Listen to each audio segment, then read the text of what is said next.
हरिद्वार में विभाजन विभीषिका स्मृति दिवस कार्यक्रम मुख्यमंत्री पुष्कर सिंह धामी ने की शिरकत। विभाजन की त्रासदी में जान गंवाने वाले लोगों को दी श्रद्धांजलि।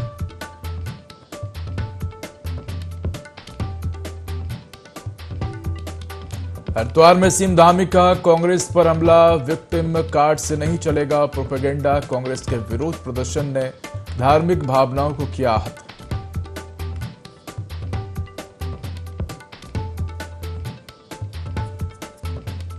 घायल श्रमिकों से मिले मुख्यमंत्री पुष्कर सिंह धामी। जिला अस्पताल गोपेश्वर में जाना घायलों का कुशल क्षेम। सीएम धामी ने श्रमिकों के उपचार में किसी प्रकार की कमी न रहने देने के लिए दिए निर्देश।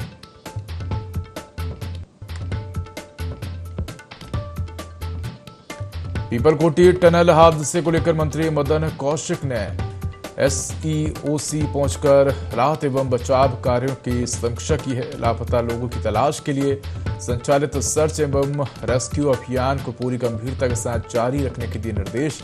24/7 मुस्तैद रहने के अधिकारियों को दिए निर्देश।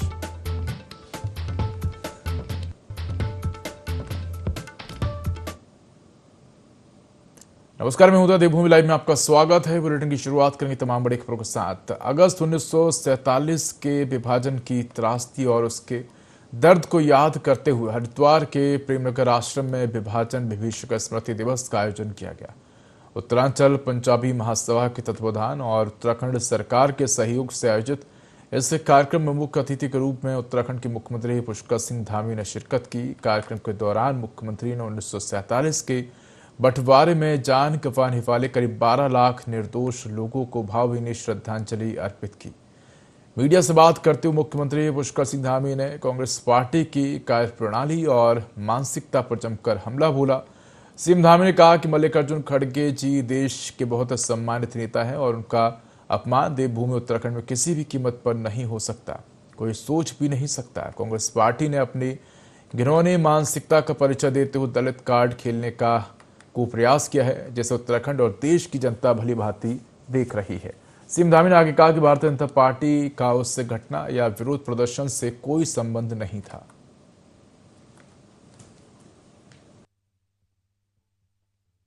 हमारे बहुत सम्मानित नेता हैं देश के, और उनका अपमान किसी भी कीमत पर देवभूमि उत्तराखंड में कोई सोच भी नहीं सकता है। और कांग्रेस पार्टी ने जहां वहां पर कुछ धार्मिक भावनाओं के आहत होने पर स्वयंसेवी संगठनों ने वहां पर अपना विरोध किया, उसको कांग्रेस पार्टी ने अपनी घिनौनी मानसिकता दलित कार्ड खेलने का जो कुप्रयास किया है, उसको उत्तराखंड की जनता भली भांति देख रही है, देश की जनता भी देख रही है कि उसमें भारतीय जनता पार्टी से संबंधित कोई व्यक्ति नहीं था वहां पर, और किसी प्रकार से भारतीय जनता पार्टी से प्रेरित नहीं था। वो कोई धार्मिक भावनाओं के आहत होने पर जो धार्मिक नारे वहां पर लगे थे, उसके विरोध में वो कार्यक्रम वहां पर हुआ था।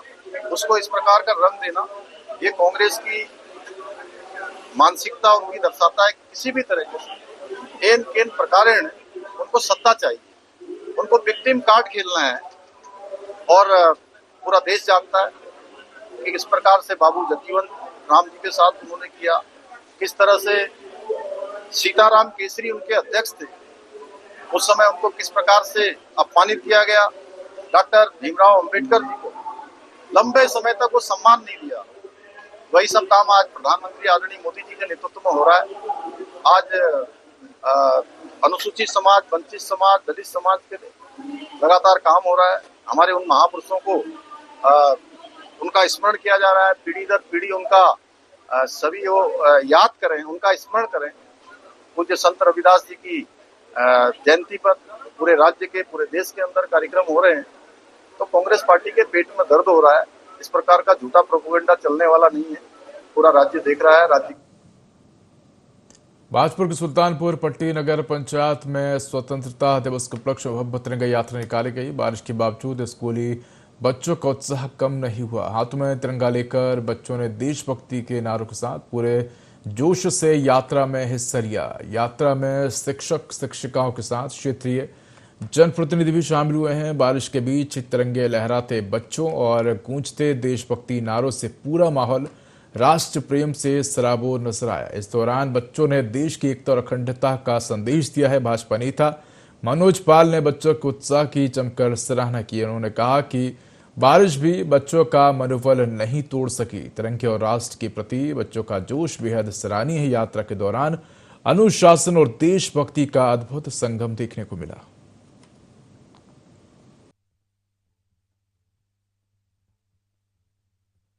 हम होली मनाते हैं, दिवाली मनाते हैं और उसी तरीके से हम इस पर्व को भी मना रहे हैं। और मैं समझता हूं कि यहाँ कोई भेदभाव नहीं है, कोई जातिवाद नहीं है। ये बड़ा सौभाग्य की बात है कि हमारे बुजुर्गों ने, हमारे बड़े नेताओं ने जो शहादत दी है, जो कुर्बानियां दी हैं, आज उसको हम लोग अच्छे तरीके से भोग रहे हैं। और आज हम कह सकते हैं कि आज हम आज़ाद हैं। आज़ादी के बाद ये लगातार कार्यक्रम चल रहे हैं और मैं समझता हूँ कि पूरे मंडल में जो हमारे यहाँ, मैं अभी सुल्तानपुर पट्टी में खड़ा हूँ, जो उधमसिंह नगर के बाजपुर विधानसभा में आता है। भारतीय जनता पार्टी के कार्यकर्ता हैं, नेतागण हैं, सबने एक साथ मिलकर एक मंच पे आके तिरंगा यात्रा निकाली और एक भव्य तिरंगा यात्रा को आज सुल्तानपुर पट्टी में गली गली में एक मैसेज दिया है कि भारतीय जनता पार्टी का हर एक कार्यकर्ता देश के लिए समर्पित है। खबर देहरादून से है, जहां संसद के मानसून सत्र के हंगामे और लगातार व्यवधान के बीच समाप्त हुआ है। लोकसभा और राज्यसभा दोनों सदनों की कार्यवाही अनिश्चितकाल के लिए स्थगित कर दी गई। सदन की कार्यवाही को लेकर उत्तराखंड से राज्यसभा सांसद नरेश बंसल ने विपक्ष पर जमकर निशाना साधा। उन्होंने कहा कि सदन में चर्चा की दृष्टि से देखें तो विपक्ष ने चर्चा में भाग लेने के बजाय सदन की कार्यवाही को बाधित करने का काम किया। राज्यसभा सांसद नरेश बंसल ने आरोप लगाया है कि विपक्ष सदन से भागते हुए नजर आया है और कार्रवाई में व्यवधान पैदा करता रहा है। उन्होंने राहुल गांधी पर भी निशाना साधते हुए कहा कि जब विपक्ष के नेता ही सदन चलाने में रुचि नहीं रखते तो सदन की कार्रवाई कैसे सुचारू रूप से चल सकती है। उन्होंने आरोप लगाया कि विपक्ष ने सदन को चलने नहीं दिया।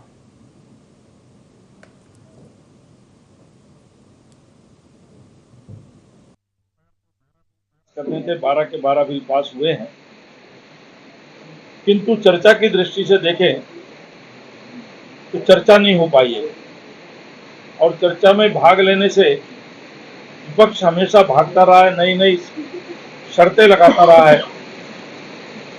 और इसके कारण ये बात बिल्कुल सही है कि देश के नागरिकों को जिन प्रश्नों के उत्तर मिलने चाहिए थे, क्योंकि 0 आवर मंत्री से उसका जवाब मांगते हैं, सरकार से जवाब मांगते हैं और सरकार को उन पर काम करने के लिए सुझाव भी देते हैं, सरकार उन पर काम करती है।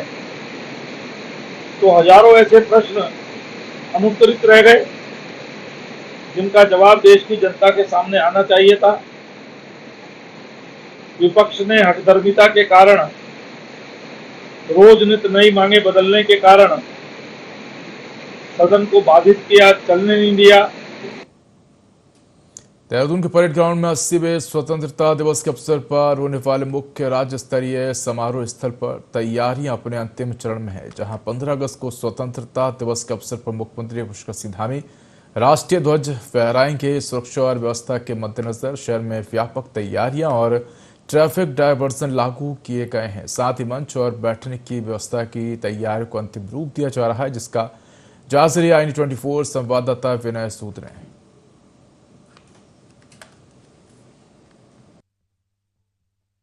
स्वतंत्रता दिवस को लेकर जहां पूरे देश में तैयारियां की जा रही हैं, तो वहीं राजधानी देहरादून के परेड ग्राउंड में भी पूरी जो तैयारियां हैं वो इस दौरान की जा रही हैं। आप देख सकते हैं कि जो मंच है वो यहाँ पर तैयार किया जा रहा है, जिस पर जो कर्मचारी हैं वो इस दौरान पूरी तैयारी करते हुए नजर आ रहे हैं। साथ ही साथ इसके अलावा देखा जाए तो प्रदेश के मुख्यमंत्री पुष्कर सिंह धामी सहित जो लेफ्टिनेंट कर्नल जो कि राज्यपाल है उत्तराखंड के, वो भी इस दौरान यहाँ पर शिरकत करते हुए नजर आएंगे। साथ ही साथ तमाम जो कैबिनेट मंत्री हैं वो भी इस दौरान इस मंच पर मौजूद रहेंगे। साथ ही मुख्यमंत्री पुष्कर सिंह धामी जो राष्ट्रीय ध्वज है उसको यहाँ पर फहराएंगे। और साथ ही इसके अलावा देखा जाए तो पूरी जो तैयारियां हैं वो इस दौरान की जा चुकी है। देहरादून के परेड ग्राउंड में इस वक्त हम हैं और आप देख सकते हैं कि जिस तरीके की जो व्यवस्थाएं हैं वो यहाँ पर की गई है। जो विधायकों की अगर बात की जाए तो जो विधायक और जो वीआईपीज हैं वो उनके लिए जो व्यवस्थाएं हैं, उनके बैठने की जो व्यवस्थाएं हैं वो इस दौरान की गई हैं। साथ ही साथ इसके अलावा सैनिक के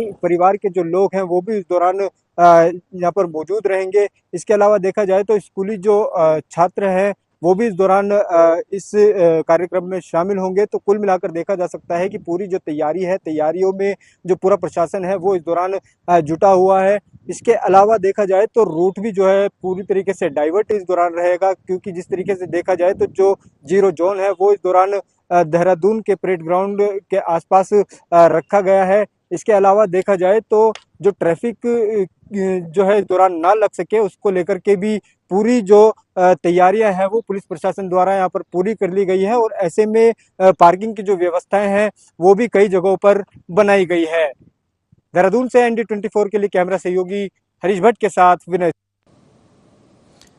देश के विभाजन के दौरान अपने प्राणों की आहुति देने वाले नागरिकों की स्मृति में 14 अगस्त को विभाजन विभीषिका स्मृति दिवस मनाया गया।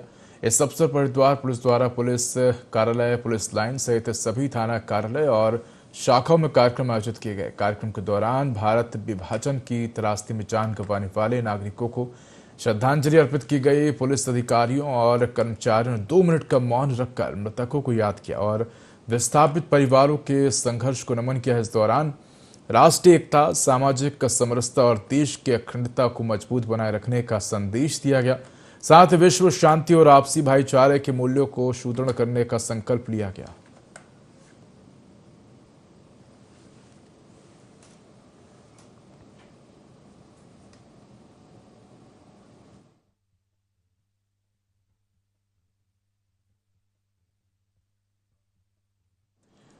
थराली में भारतीय जनता पार्टी कार्यकर्ताओं ने राज्य मंत्री बलवीर घुनियाल और थराली मंडल अध्यक्ष वीरेंद्र बिष्ट के नेतृत्व में भव्य तिरंगा यात्रा निकाली।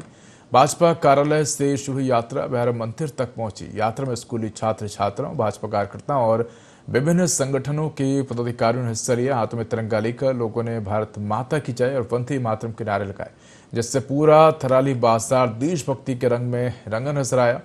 राज्य मंत्री बलवीर घुनियाल और भाजपा अनुसूचित जाति जिलाध्यक्ष नरेंद्र भारती ने लोगों को स्वतंत्रता दिवस की शुभकामनाएं दी और हर घर तिरंगा फहराने का आह्वान किया।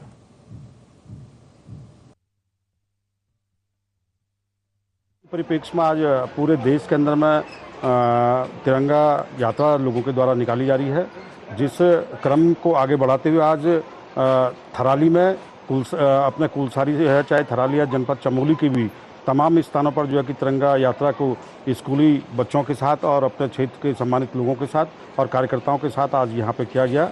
और भारी बारिश के कारण, जबकि बरसात का बड़ा समय चल रहा है, उसके बावजूद भी लोगों का जो जनसैलाब था वो एक देखने लायक था।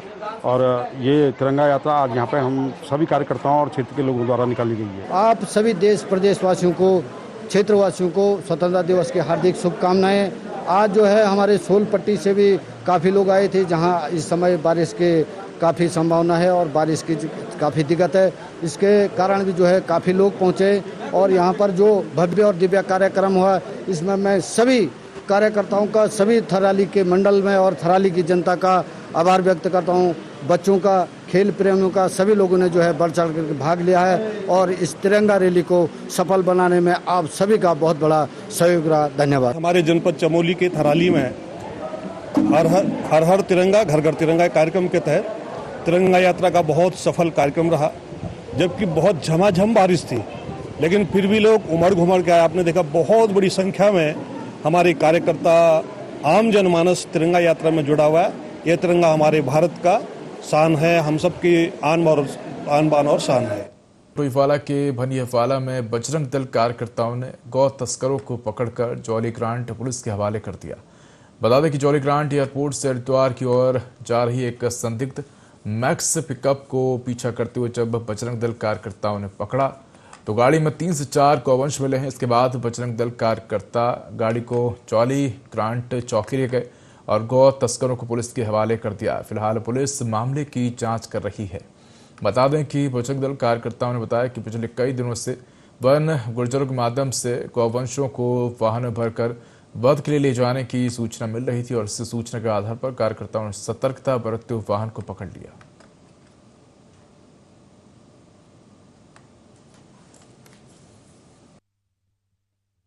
सभी लोग हम लोग बजरंग दल से हैं, जिला ऋषिकेश से। काफ़ी दिनों से सूचना मिल रही थी कि एक गाड़ी में गाय की तस्करी की जा रही है। जो तस्करी की जा रही है वो गुजरों के माध्यम से की जा रही थी। तो अभी हम जोली ग्रांट में खड़े हुए हैं, तो यहीं नज़दीक डेरा है। पूरी रात रेकी करी गई है, इनकी गाड़ी को टक्कर भी मारी गई है, गाड़ी का पीछा किया गया है, गाड़ी भी ध्वस्त हुई है इनकी। बड़ी कड़ी मेहनत के तब जाके ये गाय पकड़ी गई। आपने वीडियो भी बना ली होगी, देखा होगा क्या स्थिति हो रखी है। ये गौ तस्करी की जा रही थी और कटान के लिए इनको रुड़की वगैरह लेके जा रहा था। जो आज बजरंग दल की टीम ने, और सबसे बड़ा सहयोग अमित भाई का, इनकी पूरी टीम का है, जो पूरी रात जाग के रोड पे इन गौ तस्करों की तस्करी करते हैं और इनको पकड़ते हैं। मौसम विभाग ने 14 अगस्त को उत्तराखंड के देहरादून, नैनीताल, बागेश्वर और पिथौरागढ़ में भारी बारिश का ऑरेंज अलर्ट जारी किया है। देहरादून, नैनीताल और पिथौरागढ़ में 12वीं तक के स्कूल और आंगनबाड़ी केंद्र बंद रहेंगे। पौड़ी, टिहरी, चमोली, रुद्रप्रयाग, उत्तरकाशी, चंपावत, हरिद्वार और ऊधम सिंह नगर में भी मूसलाधार बारिश और आकाशीय बिजली चमकने की चेतावनी। साथ ही 17 अगस्त तक राज्य भर में सतर्कता बरतने की अपील भी प्रशासन द्वारा की गई है।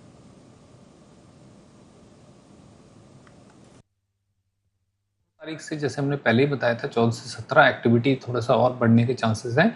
तो हल्के से मध्यम दर्जे की बारिश आपको लगभग अधिकांश स्थानों पर देश में देखने को मिल सकती है। इसी के जैसे हमने बताया, अभी जो है क्योंकि जैसे 14 तारीख से एक्टिविटी बढ़ने के चांसेस था, उसी के मद्देनजर जो हमने ऑरेंज अलर्ट भी जारी करा है कुछ जनपदों में, खासतौर से देहरादून हो गया, ये बागेश्वर और नैनीताल जिले जनपद है, जहाँ पे भारी से बहुत भारी बारिश और वर्षा के तीव्र से अत्यंत तीव्र दौर होने के चांसेस है। तो इसलिए वहाँ पे ऑरेंज अलर्ट दिया गया है। बाकी प्रदेश में बाकी जो जनपद है वहाँ पे हमने येलो अलर्ट रखा है। 14 तारीख से, जैसे हमने पहले ही बताया था, 14 से 17 एक्टिविटी थोड़ा सा और बढ़ने के चांसेस हैं। तो हल्के से मध्यम दर्जे की बारिश आपको लगभग अधिकांश स्थानों पर देश में देखने को मिल सकती है। इसी के जैसे हमने बताया, अभी जो है क्योंकि जैसे 14 तारीख से एक्टिविटी बढ़ने के चांसेस था, उसी के मद्देनजर जो हमने ऑरेंज अलर्ट भी जारी करा है कुछ जनपदों में, खासतौर से देहरादून हो गया, ये बागेश्वर और नैनीताल जिले जनपद है, जहाँ पे भारी से बहुत भारी बारिश और वर्षा के तीव्र से अत्यंत तीव्र दौर होने के चांसेस है। तो इसलिए वहाँ पे ऑरेंज अलर्ट दिया गया है। बाकी प्रदेश में बाकी जो जनपद है वहाँ पे हमने येलो अलर्ट रखा है। हरिद्वार के मोतीचूर फ्लाईओवर थाना रायवाला देहरादून पर एक बड़ा हादसा होते होते बच गया है, जब एक थार चालक ने बस चालक के ऊपर थार चढ़ा दी, जिससे बस चालक घायल हो गया, जबकि थार चालक फरार हो गया। घटना रायवाला थाना देहरादून क्षेत्र की है। इस घटना का वीडियो सोशल मीडिया पर वायरल हो रहा है। बताया जा रहा है कि फ्लाईओवर से निकलते समय बस और थार में भिड़ंत होते होते बची थी, जिस पर बस चालक ने थार को रुकवा कर कहा कि गाड़ी को आराम से चलाओ, नहीं तो दुर्घटना हो जाएगी। इस बात से थार चालक को इतना गुस्सा आया कि थार चालक ने गुस्से से भड़कते हुए बस चालक और अन्य लोगों के ऊपर थार गाड़ी चढ़ा दी। घटना के बाद थार चालक मौके से फरार हो गया, जबकि बस चालक घायल हो गया है, जिसे उपचार के लिए अस्पताल में भर्ती कराया गया है।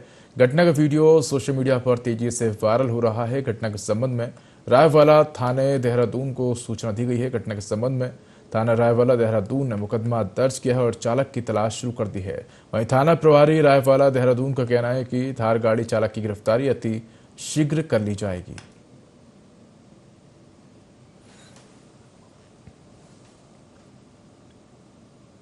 उत्तराखंड में राज्यसभा सांसद नरेश बंसल ने कई अहम मुद्दों पर मीडिया से बातचीत की। इस दौरान उन्होंने अल्दवानी में कांग्रेस अध्यक्ष मल्लिकार्जुन खड़गे के कार्यक्रम के बाद सामने आए कथित शुद्धिकरण विवाद पर अपनी प्रतिक्रिया दी। इसके साथ ही उत्तराखंड में आपदा की स्थिति, प्रदेश से जुड़े मुद्दों को संसद में उठाने और विपक्ष द्वारा सदन की कार्यवाही बाधित किए जाने के आरोपों पर भी नरेश बंसल ने खुलकर अपनी बात रखी। नरेश बंसल ने विपक्ष पर सवाल उठाते कहा कि जनता से जुड़े मुद्दों पर चर्चा के लिए संसद का सुचारू रूप से चलना जरूरी है। उन्होंने सरकार की ओर से उत्तराखंड के हितों में उठाए जा रहे कदमों को भी सामने रखा।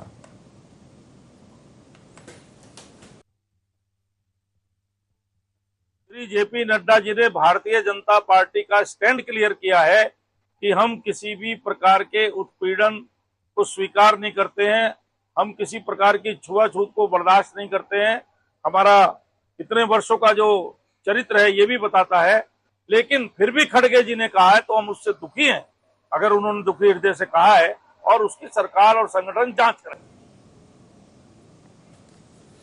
उत्तराखंड के हरिद्वार से हर्ष फायरिंग का एक बेहद हैरान करने वाला मामला सामने, जिसका वीडियो सोशल मीडिया पर तेजी से वायरल हो रहा है। शादी के मंडप और मंच की ओर बढ़ते हुए दूल्हे द्वारा की गई इस फायरिंग से समारोह में मौजूद लोगों के बीच हड़कंप मच गया है। वायरल वीडियो में साफ तौर पर देखा जा सकता है कि एक विवाह समारोह के दौरान दूल्हा और दुल्हन जयमाला मंच की ओर बढ़ रहे थे। इसी दौरान दूल्हे ने एक हाथ से दुल्हन का हाथ पकड़ रखा था और दूसरे हाथ में पिस्टल थामी हुई थी। मंच की ओर कदम बढ़ाते दूल्हे ने अचानक पिस्टल से हवाई फायरिंग शुरू कर दी, जिसका वीडियो सोशल मीडिया पर तेजी से वायरल हो रहा है।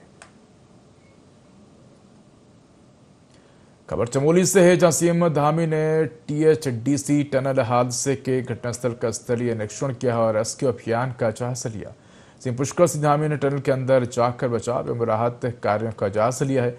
अधिकारियों को आवश्यक दिशा निर्देश दिए गए हैं। जानकारी के अनुसार गुरुवार को शाम को पीपल कोटी क्षेत्र में टीएचडीसी की सहायक कंपनी एचसीसी के निर्माणाधीन टनल के अंदर मलबा गिरने से हादसा हो गया, जिसमें 7 मजदूरों की मौत हो गई, जिनका शव बरामद कर लिया गया। हालांकि 18 मजदूरों को रेस्क्यू कर लिया गया है। जानकारी के अनुसार टनल के अंदर 22 लोग फंसे थे, जिनमें से 18 लोगों को निकालने की सूचना है। मुख्यमंत्री ने मौके पर पहुंचकर रेस्क्यू अभियान की जानकारी ली, साथ ही अधिकारी एवं बचाव दलों से आवश्यक जानकारी प्राप्त की। मुख्यमंत्री ने टनल के अंदर जाकर बचाव एवं राहत कार्यों का जायजा लिया।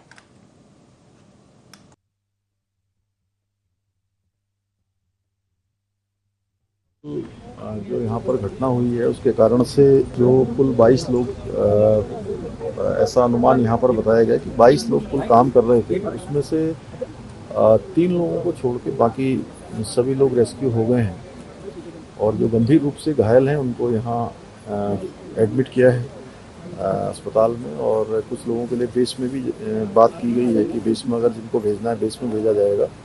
और एम्स ऋषिकेश में भी सारी व्यवस्थाएं वहाँ की गई हैं। यहाँ पर बचाव के लिए और खोजबीन के लिए सभी प्रकार की एजेंसियाँ यहाँ पर हैं। एनडीआरएफ भी है, एसडीआरएफ भी है, आईटीबीपी के लोग भी हैं। उत्तराखंड के जो हमारा आपदा प्रबंधन डिपार्टमेंट है वो सारा का सारा यहाँ पर काम कर रहा है। अन्य एजेंसियाँ, जिला प्रशासन लगातार काम कर रहा है। प्रभारी मंत्री के रूप में यहाँ के श्री भरत सिंह चौधरी जी हमारे राज्य सरकार की तरफ से कल से यहाँ पर हैं। और अभी अंदर चूँकि ये काम चल ही रहा है, पानी काफ़ी आया हुआ है, मलबा भी काफ़ी है।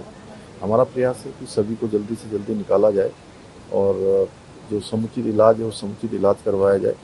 और कल मैंने छत्तीसगढ़ और झारखंड, क्योंकि उन राज्यों के लोग इसमें काम कर रहे थे, उनको भी वहाँ के मुख्यमंत्री, माननीय मुख्यमंत्रियों को भी सूचना दे दी थी कि यहाँ पर सबका इलाज भी कर रहे हैं और जो भी ज़रूरत होगी, जैसा भी जिस प्रकार की सहायता होगी, सभी सहायता राज्य सरकार की तरफ से यहाँ की जाती है। कुल 22 लोग बताए थे और उसमें से 19 लोग आ गए हैं, जिसमें से कुछ लोग क्योंकि नहीं बच पाए और जो घायल हैं उनका इलाज चल रहा है।